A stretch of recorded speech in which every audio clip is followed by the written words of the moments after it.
I liked very much, and what was at that time also everybody talked about.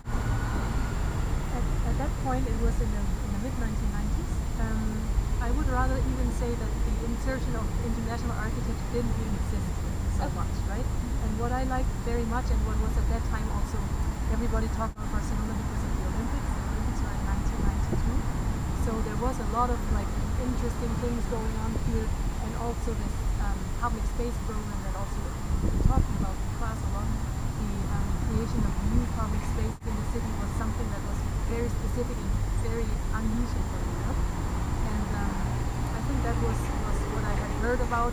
Also, I had heard about and seen some work of Enrique Miralles, afterwards I was working in the office while. And I think this was rather this idea of what is Mediterranean architecture, what is going on in Barcelona, and also urban life.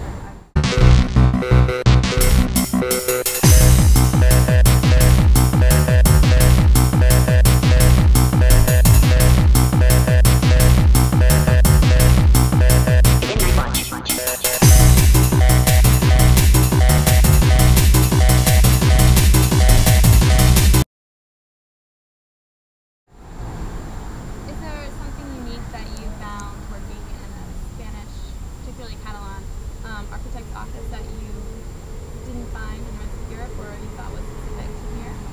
Well, I think obviously the Enrique Miralles' office is even special in the context of Catalan offices, right? Because it's a very playful architecture. It's very much, and this was for me like something I really indulged in, and I liked very much that it was not about the rigidity of rules and so on, which was much more what we have been learning in Germany about. The logics of materials was much more about how can you design, how can you play with a material, how do you in a playful but at the same time careful way, how do you approach a design project. And that was what I really liked, the way to deal with colors and just a way to kind of in an unusual way to approach architecture.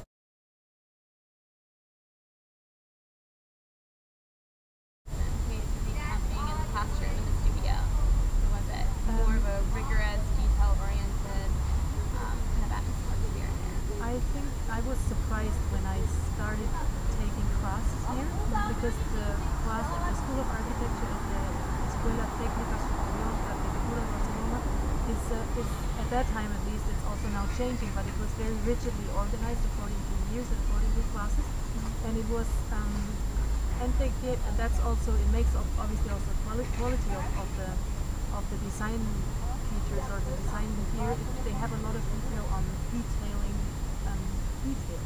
So there was a lot of technical aspects that were considered, which I hadn't expected, and also the rigidity of how each class had to be attended and how everybody went to the same classes was something I was surprised in. I thought it was much freer, because one thing coming from Germany. How was the relationship with your classmates and professors? Was it more of a competitive atmosphere, or would you say nurturing or informal or rather formal? I would say, well, I had, obviously being a foreigner, I had a problem at the beginning. We were some foreigners in the design studios. I took the design studio with Carlos Ferrer, and also with Manuel Sola Morales, who is in fact the urbanist who planned the surroundings behind us. And I had a language problem, so it was difficult. But I think the atmosphere in the studio was competitive, in the sense that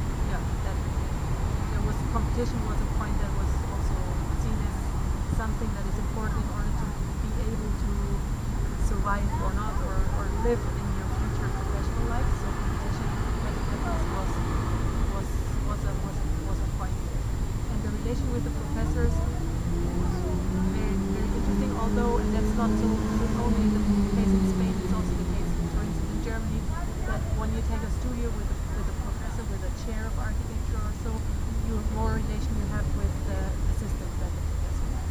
So there is like assistant professors that kind of deal with you on a weekly basis, and you have lectures with the professor, and at certain points during the semester you meet the professor personally. It's not as much of a direct relationship. It's less direct maybe than you are used